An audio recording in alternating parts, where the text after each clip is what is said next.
오늘날 우리는 참으로 바쁘고 조급한 시대를 살아가고 있습니다. 모든 것이 빨리빨리 이루어지는 그러한 시대이죠.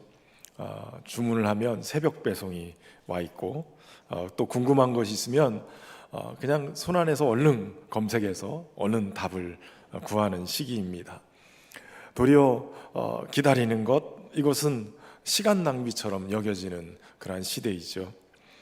작은 어려움에도 또 쉽게 불평하고 원하는 대로 되지 않으면 또 금세 포기하기도 합니다. 이런 모습들을 우리는 주변에서 쉽게 발견할 수 있게 되지요. 이런 조급함이 비단 물질적인 그러한 영역에만 머물지 않고 인간관계 안에서도 이런 모습을 보게 됩니다.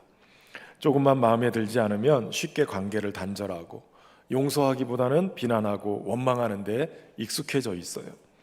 근데 성경은 이런 세상적인 흐름과는 반대로 우리에게 다른 가치를 얘기해요. 일관되게 인내하는 것이 신앙의 중요한 덕목이다라고 얘기합니다. 단순히 참고 견디는 것이 인내가 아니라 이것을 뛰어넘어서 하나님을 신뢰하고 그분의 때를 기다리는 적극적인 우리의 믿음의 표현이 인내다라고 얘기를 하는 거예요. 그래서 인내는 우리가 그리스도인으로서 이 땅에 살아가면서 빛과 소금의 역할을 감당하게 하는 그런 동력이기도 하고, 또 하나님께서 우리에게 주시는 약속을 받다 누리는 축복의 통로이기도 하다고 얘기하는 겁니다. 오늘 함께 나눌 야고보서 5장 17절에서 11절까지의 말씀은 바로 이런 인내에 대한 이야기예요. 인내가 어떤 의미를 가지고 있는지, 그리고 또 인내를 통해서 우리에게 주어지는 복이 무엇인지를 가르쳐주고 있습니다. 오늘 본문을 통해서 인내의 열매를 맺기 위해서 어떻게 살아야 될지 함께 세 가지로 살펴보겠습니다. 먼저 첫 번째는 길이 참고 마음을 굳건하게 하라라고 권면하고 있어요. 특별히 야고보 사도는 인내에 대해서 얘기하면서 우리에게 익숙한 이야기를 비유로 들면서 얘기합니다. 7절 말씀인데 같이 한번 읽어보겠습니다. 그러므로 형제들아, 주께서 강림하시기까지 길이 참으라. 농부가 땅에서 나는 귀한 열매를 바라고 길이 참아 이른 비와 늦은 비를 기다리라니. 아멘. 여러분, 그러니까 농부가 땅에서 열매를 얻기까지 길이 참고 기다린 것처럼 그렇게 해야 된다라고 얘기해요. 특별히 길이 참으라라는 이 단어는 헬라어로 마크로 디메사데라는 단어인데, 이것은 지난주에도 잠깐 나누었듯이 단순히 어떤 고통이나 어려움을 억지로 버티는 그런 수동적인 인내를 얘기하는 휘포메네완, 좀 다른 의미로 마크로디미아라는 단어를 쓴다는 거예요. 불행과 고통을 견디며 끈기 있게 용감하게 버티는 그러한 모습을 얘기하는데, 단순하게 그냥 버티는 개념이 아니라 확실한 소망을 가지고 목표를 향해서 끈기 있게 나가는 것을 얘기하는 거예요. 그러니까 농부가 씨앗을 심고 거기에서 싹이 돋아나고 자라서 열매를 기다리는 것처럼 목표가 있는 소망을 가지고 끝까지 정성껏 돌보는 그러한 모습을 얘기하는 겁니다. 특별히 여기에서 열매를 기대하면서 무엇을 기다리냐면 이른 비와 늦은 비를 기다린다고 그러죠. 예수님 당시에 그 팔레스틴 지역, 그 가나안 땅, 이곳은 사실 비가 내려서 물을 머금는 그런 땅이 아니에요. 그 땅은 비가 오면 물이 그냥 흘러서 다 넘어가는 거예요. 그렇기 때문에 농사를 짓는 사람들에게는 이른 비와 늦은 비가 굉장히 중요해요. 이른 비는 씨앗이 심겨져서 발아할 수 있도록 그렇게 내리는 비를 얘기해요. 우리는 봄비를 생각을 하는데 이스라엘은 좀 달라서 10월, 11월에 내리는 비를 이른 비다라고 얘기를 해요. 그리고 3월, 4월 달에 내리는 비를 이제 곡식이 여물 수 있도록 내리는 비가 있는데 그게 바로 늦은 비인 거예요. 그러니까 농부는 이 두 번의 비가 오기까지 이 비를 통해서 열매가 익어서 또 그것이 수확이 될 때까지 수개월을 끊임없이 인내하고 길이 참고 기다리는 거였어요. 비가 오지 않는다고 당장에 내가 포기할 수도 없고, 또 비가 오는 시기를 앞당겨서 내가 뭔가를 할 수 있는 것도 아니에요. 오직 하나님께서 이른 비와 늦은 비를 정한 때에 내릴 때까지 참고 기다리는 것을 얘기하는 거예요. 하나님을 신뢰하고 묵묵히 자신의 역할을 감당해 낼 때 그것이 열매로 다가오는 거예요. 여러분, 우리의 신앙이나 인생의 여정도 바로 이렇게 농부가 씨앗을 심고 기다리는 거와 같습니다. 복음을 심고 기도하고 선한 일을 행하지만 당장의 눈앞에 열매가, 또 결과가, 응답이 나타나지 않을 때가 있어요. 그럴 때 우리는 쉽게 포기하고 낙심하기도 하는데, 그러나 야고보 사도는 오늘 얘기하는 거예요. 농부처럼 소망을 가지고 길이 참으라는 거예요. 그렇게 기대하는 그 귀한 열매, 결국 하나님의 은혜 안에서 우리에게 때가 되면 응답하실 거라고 말씀하시는 거죠. 그때까지 기다리는 것, 이것이 필요하다라고 얘기하는 거예요. 여러분, 이 일을 위해서 필요한 것이 있는데, 그것은 바로 길이 참고 마음을 굳게 하는 거예요. 오늘 8절에 보면 야고보서도는 너희도 길이 참고 마음을 굳건하게 하라, 주의 강림이 가까움이라 라고 얘기해요. 여기 굳건하다라는 말이 헬라어로 스테리제테라는 단어를 써요. 뭔가를 굳게 고정하다, 확고부동하게 고정하다, 견고하게 세우다라는 뜻을 가지고 있어요. 그러니까 정신을 차리고 흔들리지 않게 마음을 확고하게 다지라는 거예요. 어떤 외부적인 상황 때문에 자꾸 휘둘리지 말고, 그리고 이 내면의 중심을 아예 단단히 고정하라라는 뜻을 가지고 있는 거예요. 그렇다면 우리의 마음을, 환난 가운데 고통 속에 있는 우리의 마음을 그렇게 굳건하게 할 수 있는 그 근거가 뭐냐? 바로 주의 강림이 가까움이라고 얘기해요. 주님이 오신다는 거예요. 종말론적인 소망을 가지고 있는 거죠. 당시의 초대교회 성도들은 많은 박해와 환난을 겪고 있었어요. 그리고 경제적으로도 굉장히 어려움을 겪고 있었어요. 이런 과정들 속에서 인내심을 잃고 낙심하기 쉬웠는데, 그러나 야고보 사도는 주의 강림이 가까웠다는 거예요. 주님이 오실 때가 가까웠다는 거예요. 사실 이 땅에서 너무 힘들고 어려운 고난을 겪을 때 주님께서 다시 오신다. 우리 주님이 우리가 있을 거처를 예비하고 영원한 하나님 나라의 영광을 경험할 수 있도록 우리를 데리러 오신다라고 말씀하시는 거거든요. 여러분, 이 땅에서 살아갈 때 어렵고 힘들고 이 땅에 고난이 있지만, 그러나 우리를 그 고난을 뛰어넘게 하시는 능력은 바로 주님을 향한 소망에서 나오는 거예요.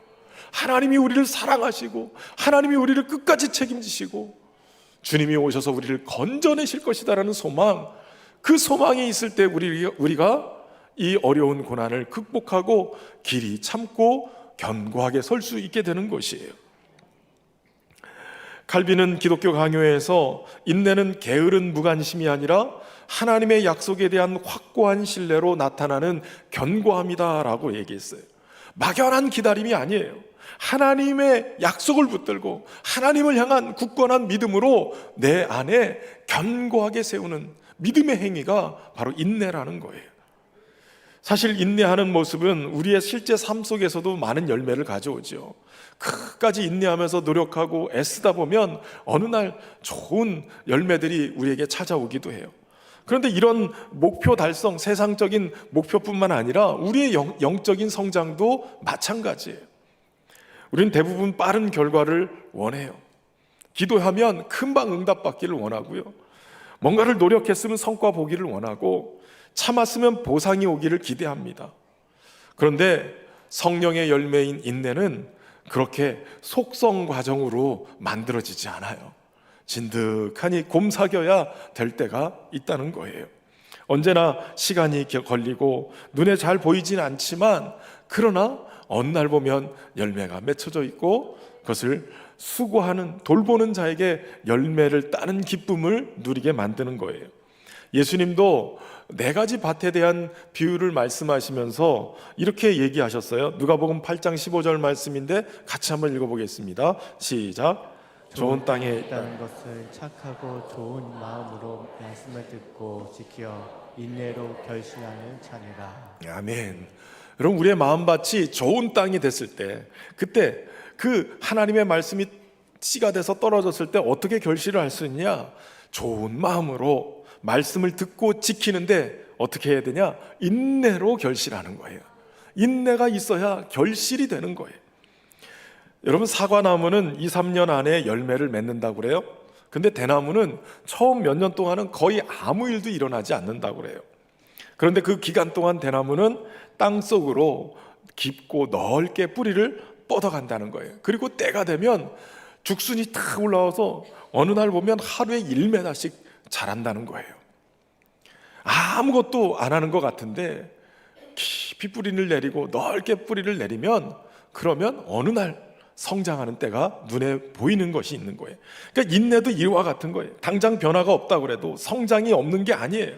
성령께서는 이미 우리 내면에서 자꾸 성장할 수 있도록 뿌리를 내리고 계시는 거예요. 그리고 그 뿌리 위에 어느 날 우리의 인격이 좋은 열매로, 성령의 열매로 자라나게 되는 것입니다. 우리는 언제까지 이것을 참아야 합니까? 라고 묻지만 하나님이 이렇게 말씀하시는 거예요. 지금도 내가 너를 다듬고 있다. 너는 잘하고 있다. 내가 느끼지 못하고 보이지 않아도 잘하고 있는 거예요. 주님이 일하시기 때문에 그렇습니다. 그래서 시편 37편 7절에 하나님 우리에게 이렇게 말씀하시는 거예요. 여호와 앞에 잠잠하고 참고 기다리라. 어떻게 하라고요? 따라서 해보세요. 잠잠하고 참고 기다리라. 주님이 일하고 계시는 거예요. 주님. 여러분, 인내는 멈춤이 아니라 하나님의 일하심을 신뢰하고 조용히 따라가는 적극적인 기다림이에요. 그러니까 믿음의 훈련과 함께 동반되는 게 인내인 거예요. 하나님의 타이밍을 믿고 그분이 내게 가장 좋은 것으로 주실 것이라는 신뢰를 가지고 견디는 삶을 얘기하는 거예요. 이 신뢰가 깊어지면 깊어질수록 우리는 점점 이렇게 고백할 겁니다. 하나님, 지금 제 상황을 다 이해하지는 못하지만 주님께서 저를 빚고 계심을 믿습니다. 지금 뿌리 내리는 시간인 것 같습니다.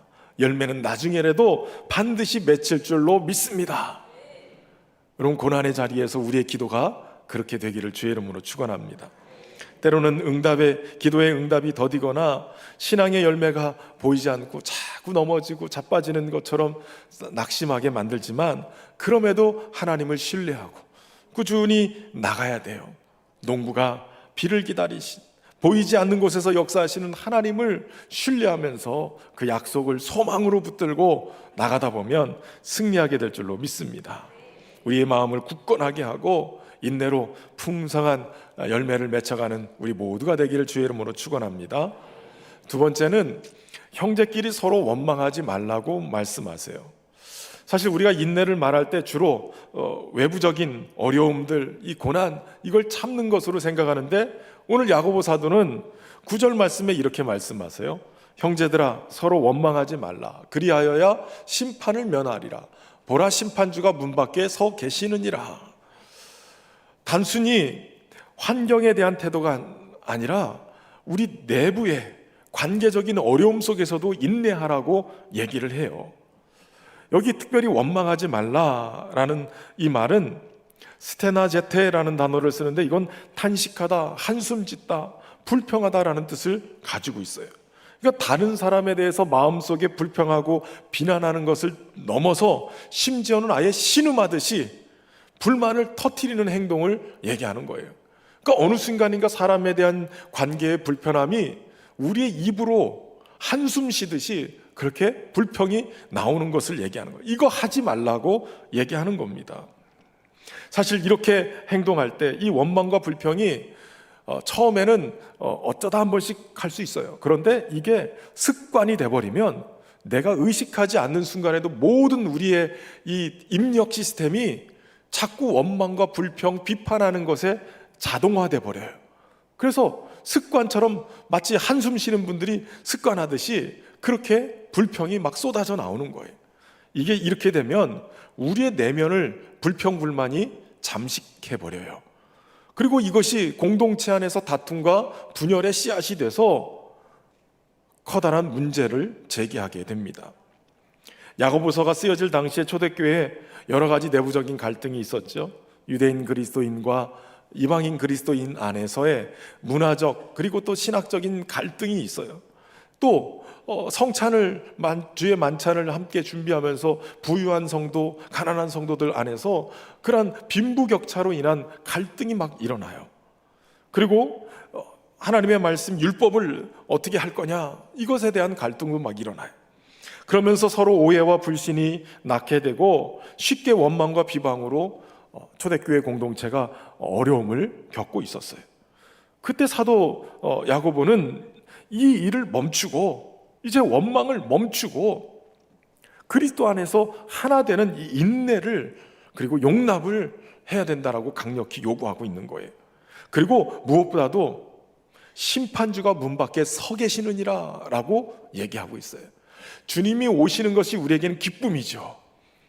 우리의 고난을, 우리를 고난 받게 하고 박해하던 그러한 이 악한 사람들, 또 억울한 일들 주님이 오셔서 다 신원해 주시고 우리를 위로하시고 격려해 주시고 이럴 텐데, 지금 야고보 사도는 그 주님이 오시는데 우리에게는 심판주로 만날 수도 있다는 거예요. 이 굉장히 당황스러운 얘기죠. 주님이 문 밖에 서서 계신다는 거예요. 뭐 때문에 그럴까요?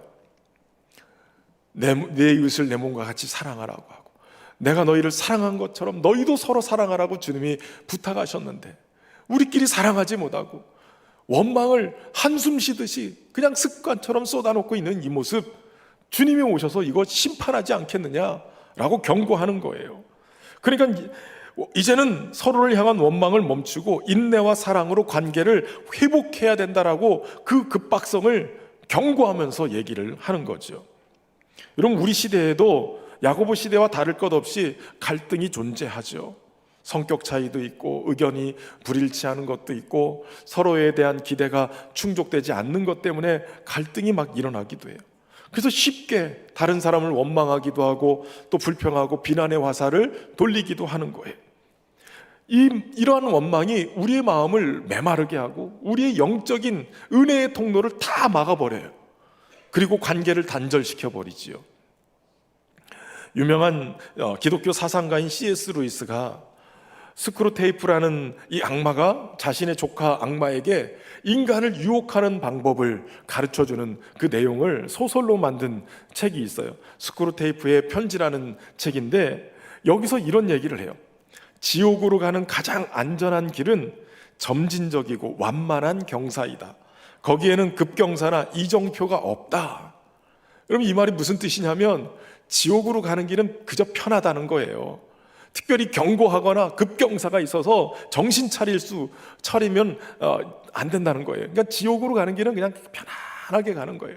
여러분, 무심코 내뱉은 우리의 원망, 비난, 불평, 어쩌다 한번, 그런데 이게 습관이 들고 익숙해지면 어느 순간인가 우리의 삶이 천국이 아니라 지옥을 경험하는 것처럼 교회의 공동체가 와해되고 문제가 생기는 상황이 벌어진다는 거예요. 한 교회 주방 봉사팀에 같이 일하겠다고 들어온 성도님이 계셨대요. 근데 이분이 들어오면서 이 주방팀에 문제가 생겼어요.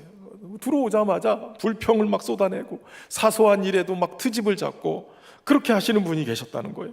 그러니까 같이 일하던 분들이 기운을 내고 막 화이팅 해야 되는데 이분이 와가지고 불평을 내세우니까 어느 순간부터니까 쫙 깔아지고 서로들 간에 막 되게 힘든 시간들을 보냈다는 거예요. 어느 순간부터인가 그분의 영향력 아래 계속 주방팀이 봉사하면서 불평도 하고 그러면서 서로에 대해서 막 날카롭게 대하기도 하고 그러다가 권사님 한 분이 야, 이거 안 되겠다. 주님 앞에서 이거 원망하는 죄를 지으면 안 되겠다. 그러면서 그분을 위해서 기도하기 시작했대요. 원망과 불평을 내려놓고 서로 같이 건강한 마음으로 격려하면서 사랑으로 품어야 되겠다. 그리고선 기도하고 사랑으로 대하기 시작했다는 거예요. 처음에는 아무런 변화가 없는 것 같았는데 그런데 이분이 기도하면서 인내하고 또 따뜻함으로 품어주고 그러면서 그 공동체를 지켜나가다 보니까 결국은 이분의 마음이 열려서 이 습관이 고쳐지기 시작하다. 여러분, 중요한 거는 사람은 사람과의 관계 안에서 의사소통, 이 커뮤니케이션을 할 때 상호 보완적인 관계를 가지고 있어요. 불평하는 사람의 기운이 세면 그 불평이 나에게 들어와서 내가 또 불평하게 돼요. 그러나 불평이 아니라 감사하는 사람의 기운이 세면 그 감사가 불평을 잠재우게 돼요. 여러분, 감사하는 자가 될 수 있길 바랍니다. 그래서 여러분의 공동체 안에 누가 불평하는 분들이 계시면 사랑으로 보듬고, 또 불평한다고 또 비난하지 마시고 감사하면서 또 보듬으면서 그 선한 영향력이 그의 글의 불평을 잠재울 수 있는 그런 은혜가 있기를 바랍니다. 무엇보다도 서로를 향한 이 인내, 이것이 공동체를 치유하고 회복하는 강력한 능력을 가지고 있어요. 여러분, 교회는 그리스도의 몸이죠. 그렇기 때문에 연합하고 하나가 될 때 함께 고난을 극복해 나갈 수 있는 힘이 생겨요. 불평이 아닌 격려와 지지가 있을 때 서로 연결이 되고, 그 연결은 강한 폭풍 속에서도 넘어지지 않는 버팀목이 되어주는 거예요. 아까 언급한 대나무, 여러분, 대나무는 새 지구상에서 가장 빠르게 성장하는 식물 중에 하나예요. 그런데 이 대나무가 서로 단단하게 연결되어 있다는 거예요. 대나무가 땅속 줄기마디에서 솟아나는 죽순을 통해서 번식을 하게 되거든요. 그런데 이 옆으로 이렇게 가면서 뿌리가 뻗어나가면서 다른 뿌리들과 얼기설기 엮어진대요. 그러면서 이것이 그물망처럼 촘촘하게 이어지는데, 이걸 대나무 네트워크라고 학자들은 부른답니다. 이렇게 형성된 뿌리가 얼기설기 붙잡아주고 있기 때문에 웬만하게 센 거센 바람에도 끄떡없이 넘어지지 않고 살 수 있게 된다는 거예요. 그래서 대나무 숲을 이렇게 탁 걷어보면 수평 방향으로 줄기들이 뻗어나기 시작하는데 서로 연결되어 있고, 또 각자가 생장하는 것 같지만 이 땅속에서는 서로 다 연결돼서 서로를 붙잡아주고 있는데, 심지어는 이 대나무가 자라면서 잎이 나오기 바로 중간 지점에 뿌리가 나온대요. 그래서 다른 나무들을 이렇게 붙잡는다는 겁니다. 그래서 대나무가 흔들리지 않도록, 넘어지지 않도록 그렇게 만들어주는데, 더 놀라운 거는요, 이 뿌리가 연결되어 있을 때 이 뿌리를 통해서 서로가 가지고 있는 영양분들, 이것을 공급해 준다는 거예요. 광합성을 통해서 받은 양분의 일부를 땅속 이 뿌리를 통해서 다른 나무의 부족한 부분들을 채워주고, 또 거기서 얻는 양분이 여기로 또 오게 되고, 그러면서 서로 주고받는 그러한 네트워크를 형성하고 있다는 거예요. 제가 이걸 보면서 이 참 대단하다. 교회 사랑방이 이래야 되지 않나? 교회가 이런 곳이 돼야 되지 않나? 이런 생각을 했어요. 여러분, 사랑방 모임에 믿음이 약한 성도들이 오고, 또 고난 속에 있는 성도들이 오면 사랑방 식구들이 같이 네트워크 연결돼서, 내가 은혜를 너무 충만히 받고 있다, 그럼 그 은혜를 막 보내서 힘을 내게 만들고, 내게 있는 사랑의 섬김을 통해서 막 세워가고, 여러분, 그게 건강한 교회인 거예요. 저는 우리 신현교회가 그런 사랑의 공동체 만들어갈 수 있기를 주의 이름으로 축원합니다. 다른 사람의 허물이나 약점 때문에 쉽게 원망하고 불평하기보다는 예수님께서 우리에게 베푸신 사랑과 인내를 기억하면서 서로를 용납해야 합니다. 서로를 향해 인내할 때 주님께서 원하시는 사랑의 공동체를 세워갈 수 있게 되어지는 거예요.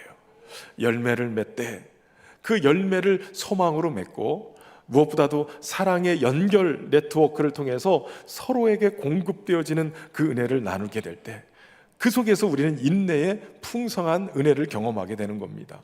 그 은혜 속에 있기를 주의 이름으로 축원합니다. 그리고 세 번째는 선지자들을 고난과 오래 참음의 본으로 삼으라는 거예요.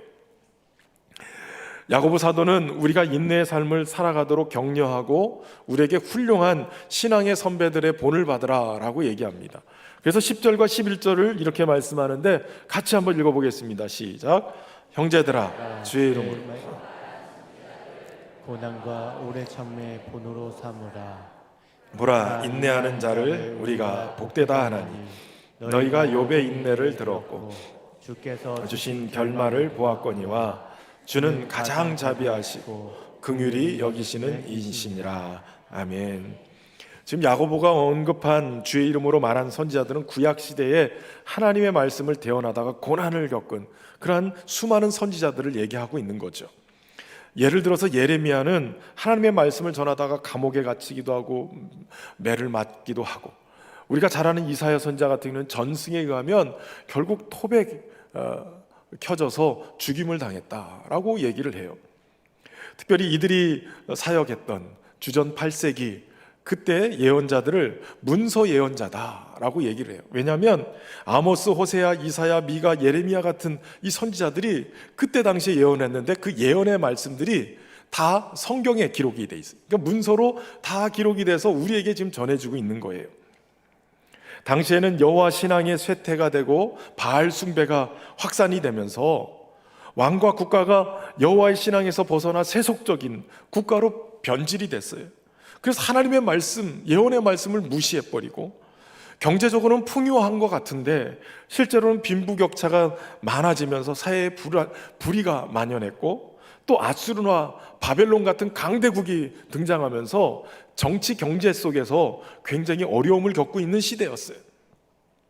그런 과정들 속에서 억압받고 착취받는 사회 불의, 이거에 대해서 선지자가 외칠 때 하나님을 잃어버리니 이렇게 불의한 세상이 되지 않았겠느냐. 그리고 하나님을 의지하지 않고 인간적인 힘을 의지하면서 열광과 함께 동맹을 맺으려고 하는 그것에 대해서 영적인 아예 음란이다라고 강조하면서 선포를 한 거예요. 그러니까 어찌 보면 나라가 망하기 직전에 이 기로에서 이 선지자들은 어찌됐든 간에 하나님의 말씀을 목숨을 걸고 외쳤고 수많은 고난을 당하면서 기다리며 주의 은혜를 구했던 거예요. 8세기 예언자이기 때문에 7세기, 6세기 그때 이스라엘이 망했거든요. 그러니까 한 100여 년 전부터 이 말씀을 선포했는데 자신들이 전했던 이 말씀이 당장 눈앞에서 펼쳐지지는 않았으나 그들은 주신 은혜를, 그 말씀을 인내로 선포하면서 계속 다녔던 거예요. 결국은 나라가 망하고 그들이 전했던 말씀이 문서로 남아서, 그렇구나, 그들이 전했던 말씀이 우리에게 불길한 얘기인 줄 알았는데 우리를 살리려고 주신 하나님의 말씀이었구나. 사람들이 깨닫고 바벨론 포로에서 돌아오면서 하나님 신앙으로 다시 이스라엘을 세우려고 하는 노력들이 생기기 시작했어요. 고난 속에서도 하나님의 약속을 믿고 묵묵히 자신의 사명을 감당하고 인내했던 그들이 진리였고 참이었다는 것을 드러내는 사건이었죠. 야고보 사도는 또한 욥의 인내에 대해서 얘기를 합니다. 하루아침에 모든 재산을 잃고 자녀들도 잃고 심지어는 건강까지 잃은 극심한 고난의 사람 욥이었어요. 친구들과 아내로부터 이해받지 못하고 심지어는 하나님으로부터 버림받은 듯한 그런 절망적인 상황에 처해 있을 때 욥은 어떻게 했느냐? 그 고난 속에서도 하나님을 향한 믿음을 잃지 않고 인내했어요. 그리고선 욥기 1장 21절에 이런 고백을 하죠. 내가 모태에서 알몸으로 나왔사온즉 또한 알몸이 그리로 돌아가올지라. 주신 이도 여호와시요 거두시는 이도 여호와시오니 여호와의 이름이 찬송을 받을지니이다 라고 고백해요. 흔들리지 않는 신뢰를 하나님을 향해서 고백하고 있는 거예요. 그래서 야고보 사도는 오늘 본문의 11절 말미에 욥의 이 이야기, 이 주께서 주신 결말을 보았거니와 주는 가장 자비하시고 긍휼히 여기시니이다 라고 고백하는 거예요. 욥을 통해서 깨닫게 한 것이 뭐냐? 하나님이 가장 자비하신 분이고 긍휼히 여기시는 분이다라는 것을 알게 됐다는 거예요. 욥의 고난도 하나님의 주권 안에 있었고 욥의 인내의 끝에 하나님은 하나님의 선하신 계획 그리고 풍성한 회복, 이것을 보여주시면서 하나님이 자비하시고 긍휼히 여기시는 분인 것을 경험하게 만든 거예요. 사실 욥기 42장 10절에 보면 여호와께서 욥의 공경을 돌이키시고 여호와께서 욥에게 이전 모든 소유보다 갑절이나 주셨다라고 고백해요. 이 모든 인내가 헛되지 않았다. 하나님의 신실하심과 자비하심이 인내하는 자에게 이렇게 좋은 결말, 복됨을 허락하셨다라고 얘기하고 있는 거예요. 그런데 무엇보다도 가장 중요한 것은 그가 하나님이 가장 자비하시고 긍휼히 여기시는 분인 것을 알게 됐다는 거예요. 그저 귀로만 듣는 하나님이 아니라 내 삶을 통해서, 내 눈을 통해서 그 살아계신 하나님을 경험하게 됐다는 거죠. 욥기 42장 5절에 내가 주께 대하여 귀로 듣기만 하였사오나 이제는 눈으로 주를 배움나이다. 종교개혁가 마틴 루터는 욥기 주석에서 진정한 믿음은 고난의 한가운데서도 흔들리지 않고 하나님을 붙잡는 인내다라고 강조를 했어요. 그리고 우리가 인내를 배울 때 비로소 하나님을 진정으로 알게 된다라고 얘기합니다. 그러니까 여러분, 고난 속의 인내는 하나님과의 관계를 깊게 만드는 통로인 거예요. 그리고 이것은 우리 자신뿐만 아니라 다른 사람에게도 살아있는 우리의 믿음을 그대로 보여주는 그러한 모습인 거죠. 오늘도 우리 삶 속에 선지자나 욥처럼 고난을 겪을 때가 있어요. 때로는 신앙적인 신념 때문에 세상과 타협하지 않으면서 오게 되는 어려움을 겪을 때가 있고요, 복음을 전하다가 비난받는 것도 있고, 또 예상치 못한 질병과 경제적인 어려움을 겪을 때가 있어요. 당장 눈에 보이는 결과가 없거나 불의한 상황 속에서도 놓여 있을 때 흔들리지 않게 주님을 붙잡는 영적인 인내가 우리에게 필요합니다. 오랫동안 난치병으로 투병하는 한 성도가 있었어요. 처음에는 왜 내게 이런 고난을 주시는가, 원망과 절망에 빠지기도 했어요. 그러나 그분이 매일 말씀을 묵상하면서 욥을 바라보면서 욥이 그 고난의 끝에서 주님을 깊이 경험하는 것을 보면서 이분이 작정을 해요. 하나님의 은혜로 내가 인내해야 되겠구나. 병세는 쉽게 호전되지 않았지만 그렇게 받아들인 순간부터 그의 마음이 평안해진 거예요. 그리고 늘 평안한 얼굴로 사람들이 찾아올 때마다 도리어 대하니까 그들이 위로를 받는 거예요. 병동을 돌아다니면서 사람들에게 하나님의 위로를 전하고 그 사랑을 전하면서 많은 사람들이 도리어 그분을 통해서 위로를 받고 힘을 얻고 감동을 받게 되는 거예요. 그러니까 병상에 있으면서도 그분을 통해서 선교의 역사가 일어나는 거죠. 여러분, 선교적 교회가 돼버린 거예요, 그분이. 여러분, 이처럼 인내는 우리 자신뿐만 아니라 다른 사람에게도 살아있는 믿음의 본을 보여주는 증거가 됩니다. 그러니까 고난과 시련을 만날 때 좌절하거나 낙심하지 말고 오히려 선지자들과 욥의 삶을 기억하고 인내하면서 믿음의 용기를 가지고 나갈 수 있기를 바랍니다. 인내는 우리를 온전하게 하는 믿음의 필수 덕목이에요. 하나님이 가장 자비하시고 긍휼히 여기시는 분인 것을 깨닫게 하는 중요한 통로이죠. 그리고 인내를 통해서 주님이 주시는 선한 결말, 인내하는 자를 복되다 하시는 그러한 놀라운 은혜를 저와 여러분이 누릴 수 있기를 바랍니다. 우리가 이 찬양 고백하면서 우리의 인생의 빈손 인생 속에 여전히 일하시는 주님을 신뢰하고 여호와 일에 주님을 바라보며 나아갈 수 있는 그런 고백이 우리 안에 있기를 바랍니다. 날이 저물어 갈 때, 날이 저물어 갈 때, 빈들에서 걸을 때, 그때가 하나님의 때, 내 힘으로 안 될 때, 빈손으로 걸을 때, 내가 고백해 여호와 이래. 우리 모인 이곳에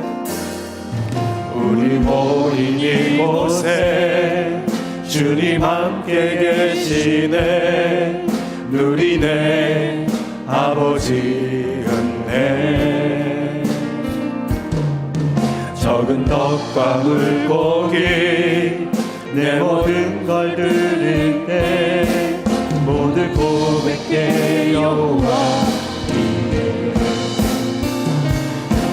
주가 일하시네, 주가 일하시네. 주께 아끼지 않은 자에게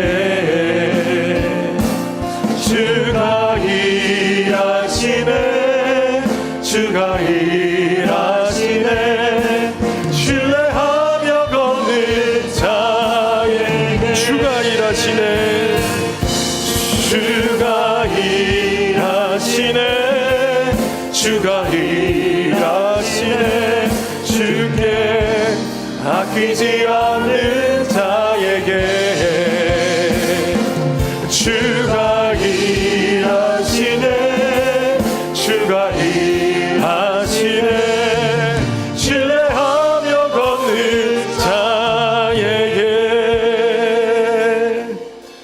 사랑하는 성도 여러분, 인생의 어둠이 깔리고 인생에 마치 빈들처럼 적막해 갈 때, 우리의 힘으로는 도저히 헤어나올 수 없는 일을 만났을 때 우리의 눈은 여전히 일하시는 주님을 신뢰하고 그 주님을 바라볼 수 있어야 됩니다. 오늘 주님께서 우리에게 이 놀라운 일을 행하실 줄로 믿습니다. 우리가 함께 기도하며 나갈 때 말씀을 의지하며 하나님, 우리가 소망 가운데 주의 약속을 붙들고 인내하게 하여 주옵소서. 또 믿음의 지체들을 우리가 인내하며 주님이 함께 하시는 그 사랑의 열매들을 보게 해 주옵소서. 더 나아가서는 이 인내를 통해 하나님이 복 주시는 그 놀라운 은혜들을 우리가 구하고 주님을 깊이 경험하는 시간이 되게 해 주옵소서. 우리 합심해서 함께 기도하겠습니다. 살아계신 아버지, 주님의 크신 사랑과 은혜로 오늘도 우리를 붙잡아 주시고 인도해 주시니 감사합니다. 하나님, 무엇보다도 인내하는 자를 복 있다 하시는 주님의 은혜 말씀을 우리가 깨닫고 오늘도 우리의 인생 속에 조급함과 불평을 내려놓고 주님 말씀의 소망을 가지고 우리가 함께 인내할 수 있는 자들이 되기로 합니다. 그에게 주시는 풍성한 열매들이 우리의 신앙의 인격으로 아름답게 열매 맺게 하시고 우리 형제를 사랑하고 원망을 끊어내므로 인하여서 오직 그곳에서 주님이 주시는 사랑의 공동체 함께 연결되어 은혜를 나누고 너무나 살아가는 귀한 은혜를 경험하게 하여 주옵소서. 무엇보다도 하나님, 욥과 선자들의 인내를 통해서 주님이 가장 자비하시고 긍휼히 여기심을 경험케 하여 주옵소서. 사랑과 은혜가 풍성하신 하나님 아버지, 오늘 말씀을 통해 인내하는 자가 복이 있다라고 말씀하시는 주님의 진리를 깨닫게 하시니 감사합니다. 우리의 조급함과 불평을 벗어버리게 하시고 농부처럼 소망으로 인내하며 주님이 맺게 하시는 신앙의 인격의 열매를 아름답게 맺어갈 수 있도록 은혜 베풀어 주옵소서.